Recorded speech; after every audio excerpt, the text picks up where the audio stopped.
আসসালামু আলাইকুম রহমতুল্লাহি বারাকাতুহু। আপনারা সবাই কেমন আছেন? আশা করি সবাই ভালো আছেন, ভালো থাকবেন, সুস্থ থাকবেন, সুন্দর থাকবেন এই কামনা করি। সবার প্রতি আমার দোয়া রইল, আমার সালাম রইল। ভাই, যাই হোক, যারা যারা ফেসবুকে কাজ করতেছেন দোয়া করি সবার জন্যই, সবাই যাতে ভালো থাকে, সুস্থ থাকে, সুন্দর থাকে কামনা করি।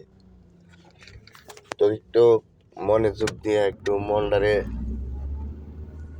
একটু করে ফেসবুকে যদি কাজ করেন অবশ্যই অবশ্যই ভালো কিছু পাইবেন।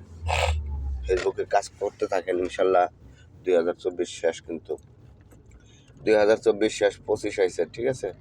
তো সবাই একটু মনোযোগ দিয়ে সুন্দর করে কাজ করেন এবং অন্যের ভিডিওগুলো দেখার জন্য চেষ্টা করবেন, সবার ভিডিও দেখার জন্য চেষ্টা করবেন। যে কোনো লোকের ভিডিও সামনে আসুক, দেখে পুরাটা সম্পূর্ণ পুরোভাবে দেখে গঠনমূলক একটা কমেন্ট করবেন, ইনশাল্লাহ আপনি পেয়ে যাবেন, ইনশাল্লাহ, ঠিক আছে? যারা মনিটাইজেশন পান নাই তারা কিন্তু মনিটাইজেশন পাবেন, যারা কন্টেন্ট মনিটাইজেশন পান নাই ইনশাল্লাহ পেয়ে যাবেন। অনেকেই মনিটাইজেশন এই মাসের শেষে 2025 সালে নতুন লোক যারা এই ফেসবুকে কাজ করতেছেন অবশ্যই অবশ্যই ভালো কিছু পাইবেন ভাই, আমি আশাবাদী ভালো কিছু পাইবেন। তো কাজ করতে থাকেন, ঠিক আছে? কাজ করতে থাকেন। তো একটু সুন্দর করে মনোযোগ দিয়ে কাজ করেন ভাই, প্লিজ।